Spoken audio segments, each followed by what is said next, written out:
Hello everyone, and welcome to Operation New Blood. I'm Camille Salazar-Hadaway, and we're excited for Year 9, Season 2 of Rainbow Six Siege. Now, as we all know, Siege is a game of two sides. In this season, our Operator Remaster will impact the roster on both the defense and the attack. The recruit on each side of the action is getting remastered to meet today's meta. And creative director Alexander Karpazis is here to tell us more about what's in store for Operation New Blood.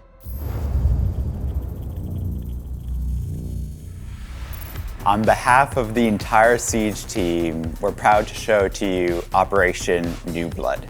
And there's a lot coming this season. And it starts with our first remaster. Operator remasters are an impactful addition to the game and essentially a new operator that's introduced. And we start with the recruits. We have the new attacker, Striker, and the new defender, Sentry. Together, they're in every single playlist and you'll be able to customize them. We're also introducing big balancing changes, making sure that it's a lot more equal on both sides of the attack and defense coin. And Marketplace is coming for everyone. As long as you're above clearance level 25, you'll have access to it. For warming up, we're introducing the Endless Drill, allowing you to fight every single floor of a map over and over and over again so that you are warmed up for battle. And we have much, much more for you, including a big update for weapon stats so that you get to learn more about the tools that you use in the game. All of us on the team are extremely excited about this new season, and we can't wait until you get your hands on it. The Siege team is always working to improve player protection. For the latest, Alexander Karpazis is back with an update.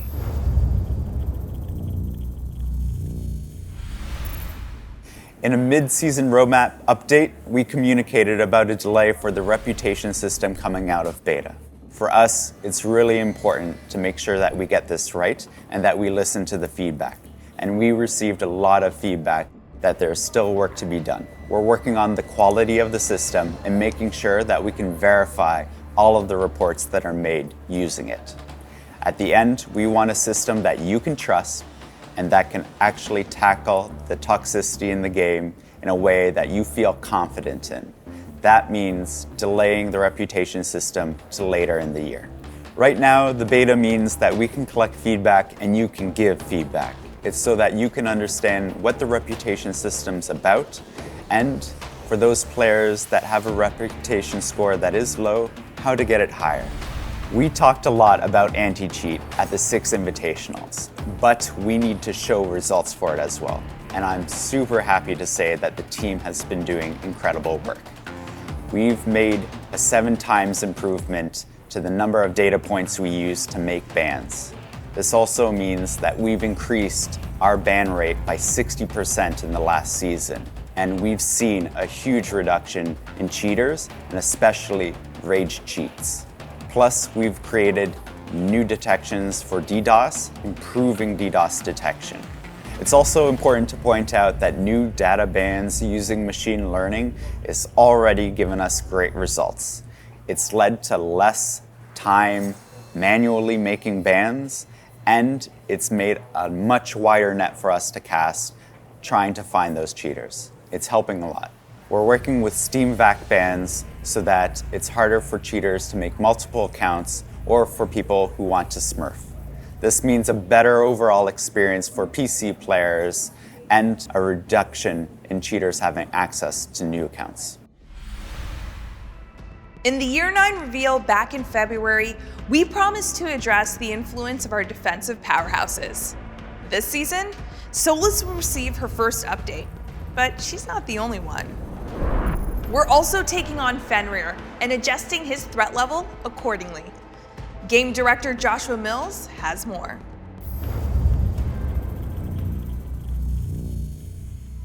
So the philosophy for Year 9 and balancing is fundamentally getting that match between our attackers and our defenders. It doesn't matter what side of the fight you're on, you're engaged in a fair fight, and you have the tools you need to get the job done. For Season 2, as we mentioned at SI, we're actually going across to the defense side and going after a couple of those powerhouses.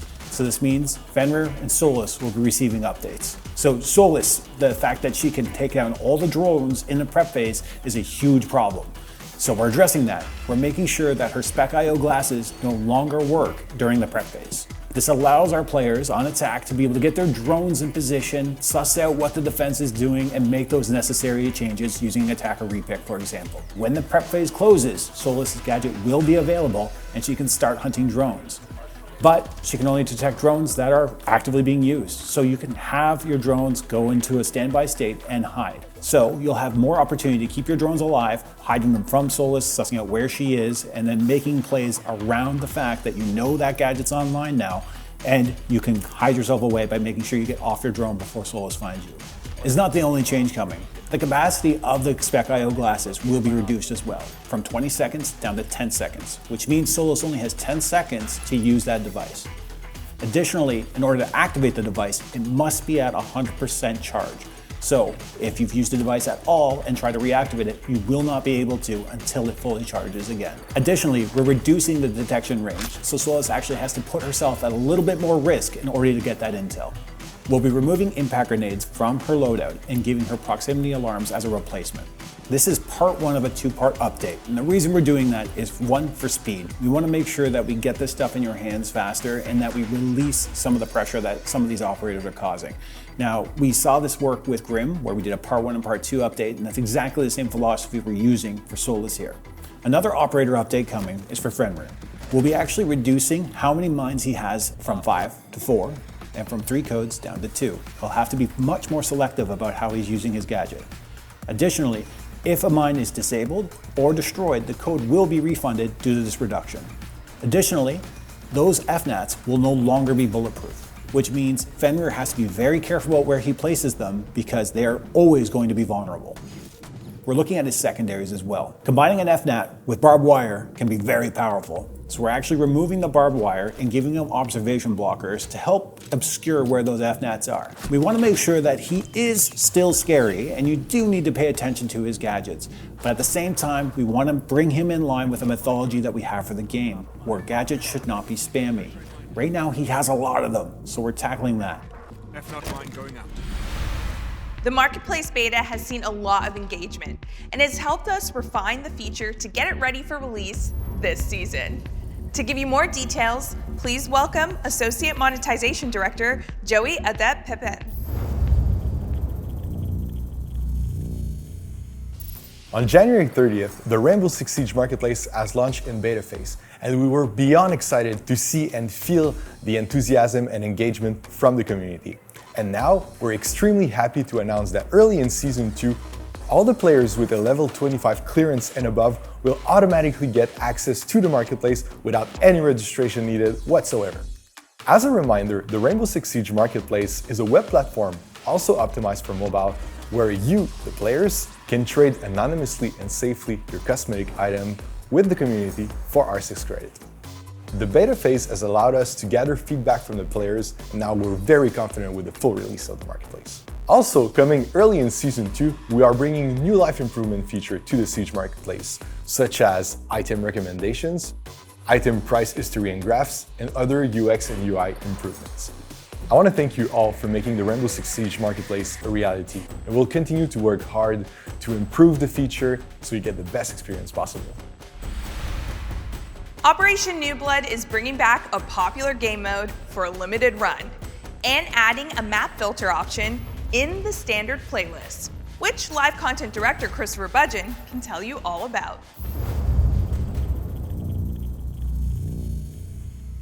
So this season we're introducing a new system called map filtering in the standard playlist. This means that players can select playing ranked, non-ranked, or all maps within their experience. That means for the first time, you'll be able to play tactically on non-ranked maps within standard. Attrition is an arcade game mode that's coming back for a limited time, where every round, the operators that are played, both on attack and defense, are eliminated for the rest of the match. At the start of the match, 5 attackers and 5 defenders will be automatically removed randomly. That means going into the first round, Attrition has already started, and you'll have to play with the puzzle pieces available to you. Attrition Playlist is coming back for a limited time from June 18th until July 2nd. New premium rewards are on the way as we're introducing membership this season. To give you more info, here's Business Strategy Director Mohammed Ben Hanada.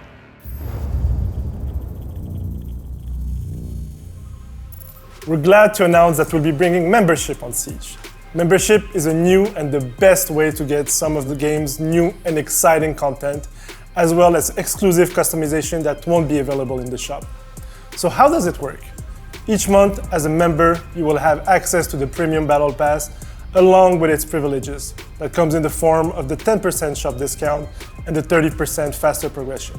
You will also get 10 Battle Pass tokens in order to kickstart your Battle Pass season, 1 Bravo pack, 1 full epic bundle, and 1 legendary item, which is part of a legendary bundle that will be tied to the season. The Premium Battle Pass, the 10 tokens, and the Bravo pack will be given as soon as you enroll and will be given each month at your rebilling date, while the full epic bundle and the legendary item will be given on the 28th of the month. For the players who stayed members throughout the season and got the 3 legendary items, and therefore the legendary bundle, you will also get an extra operator card unlocked as a bonus. For players who will join on the first week of Season 2, you will get an exclusive epic bundle only offered during that period, as well as 600 Rainbow Six credits.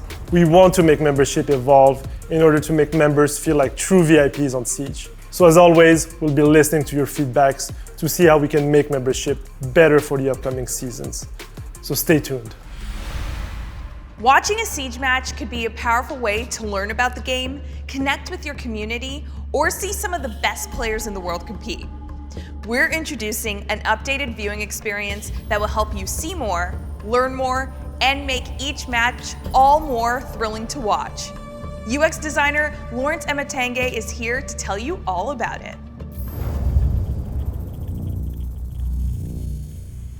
Essentially, we wanted a more seamless experience for spectators, casters, and observers because they're all using the same HUD, and we wanted to make that very efficient for them. So we moved the cards from the side to the bottom.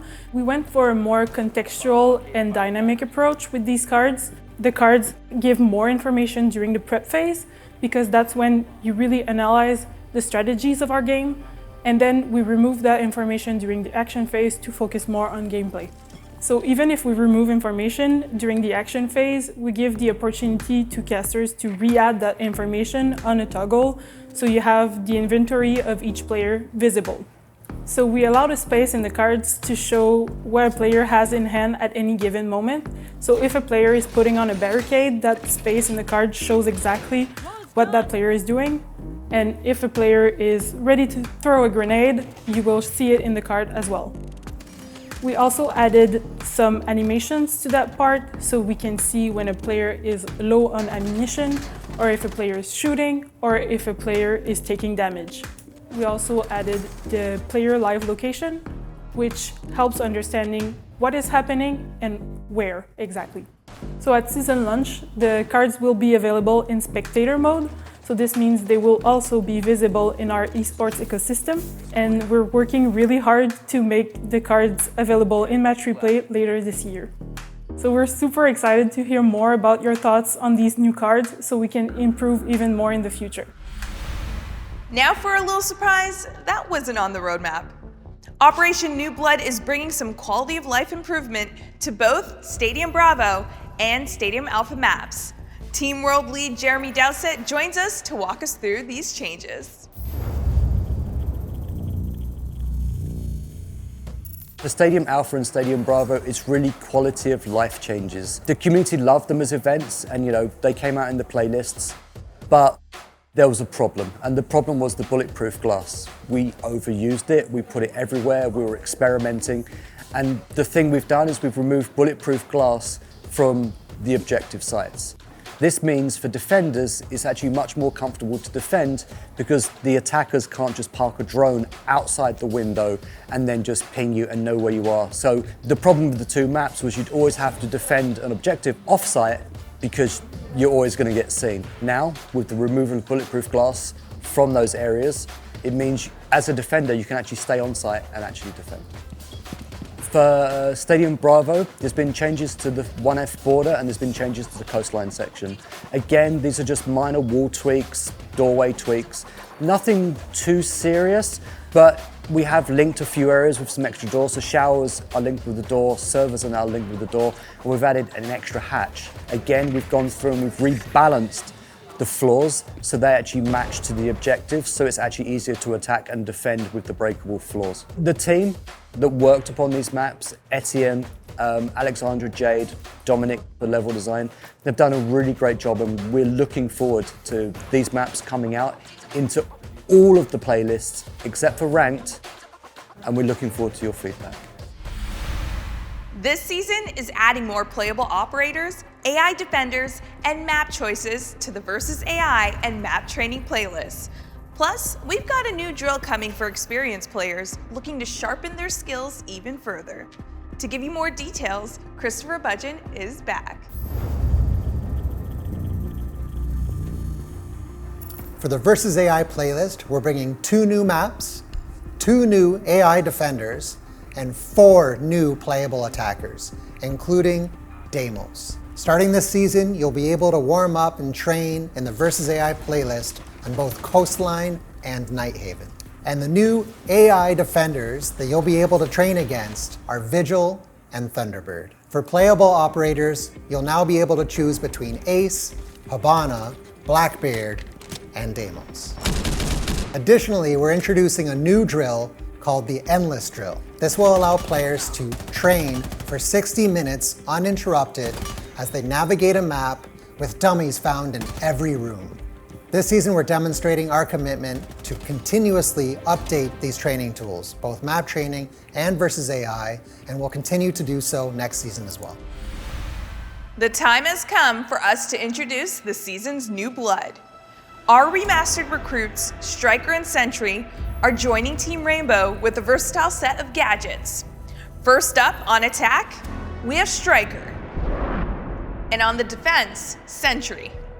Alexander Karpassis and Joshua Mills have a host of insights into the design, loadouts, and new strategic possibilities of these operators.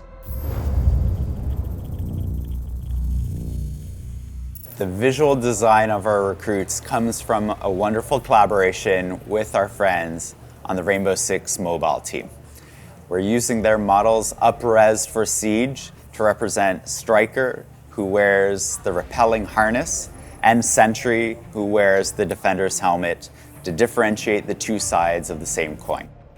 These are the Swiss Army knives of the operators, and we intentionally wanted them to feel like a character you can embody. We've all been recruits at some point on our journey in Siege, and we want you to believe that you are that next recruit standing beside operators that are heroes and legends.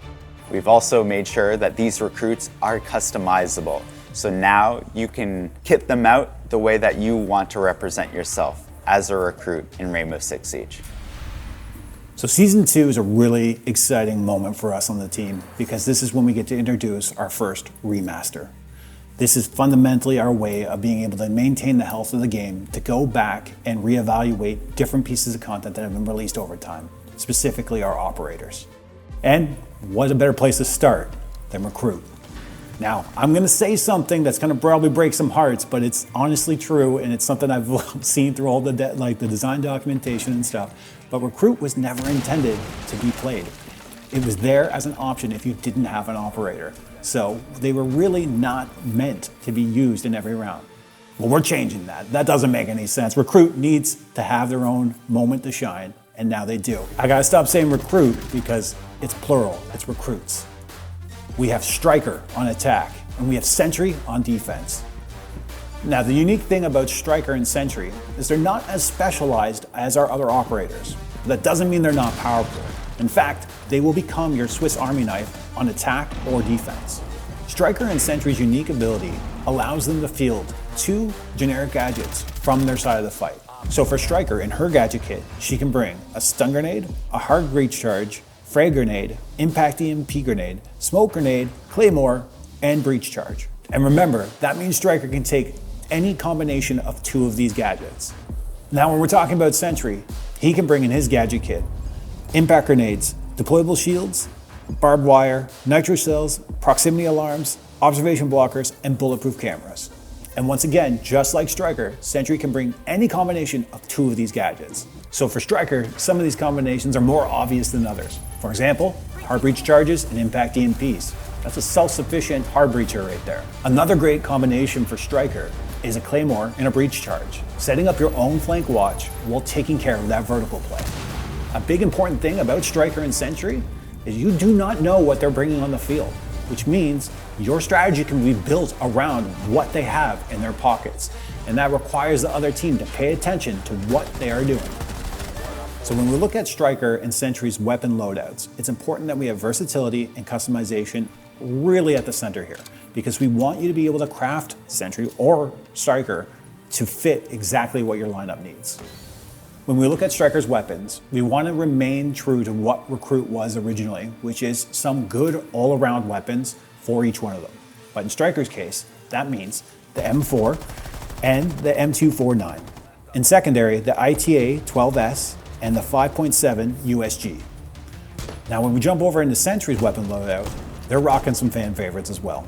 The Commando 9, the M870 in their primary slot, and then the secondary slot, the C75 Auto and the Super Shorty. Some of the great combinations that you can do with Sentry would be a bulletproof camera and an observation blocker, or a proximity alarm and a nitro cell. Recruit has always held a special place in our hearts. Being able to go back and revisit them and remaster them in this way is super special to us on the team, and we hope it's awesome for you on the community side as well. The impact of a remaster in the game is fundamentally as if new operators are coming to the game, because that's how we're treating them. But it's important that the essence of the operator remains. So, how does it feel to step into the boots of those remastered recruits? Let's get a fresh perspective from 2 special guests. Please welcome 2-time 6 Invitational Show Match winner, That One Brit, and the reigning Easter egg queen, Titanium Rolo. The first thing that comes to mind about old recruits is kind of more of like meme gameplay, but this new recruit gives way more possibilities to the game, gives way more opportunities for your teammates to work together and accomplish the objective. So I am a massive fan of the new recruits, especially Striker. I feel like I might end up being a Striker main on Attack. I love to bring Buck, but I also like to roam clear. So the fact I can now bring a hard breach gadget and claymores is going to come in so clutch for me. And also being able to single-handedly get a wall open if you want to do like a back take, for example. You can bring pocket EMPs and also a hard breach gadget. So I love it for that.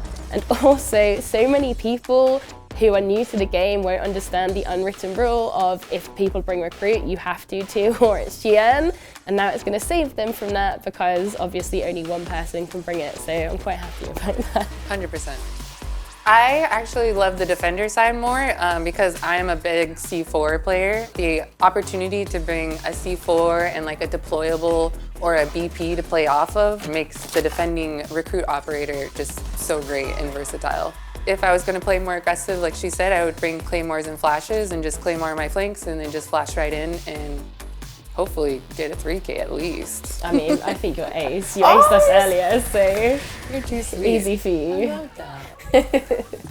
I'm going for a meme, flashes and smokes 100%, and I'm just going to throw all 5 in and hope for the best. But if I'm trying to play serious or solo queue, either hard breach claymore or hard breach EMPs. Just to like put on a final thing from my perspective, M4. M4. And then period. Just M4 period, exactly. You could play the season test server for Operation New Blood starting next week. Explore the strategies with both Sentry and Striker, and polish your skills with Endless Drill. This is also where I remind you about R6 Fix, the place to report issues you encounter and earn rewards for helping us out. Now, before we wrap up, we have an experiment for you that could turn into a feverish nightmare.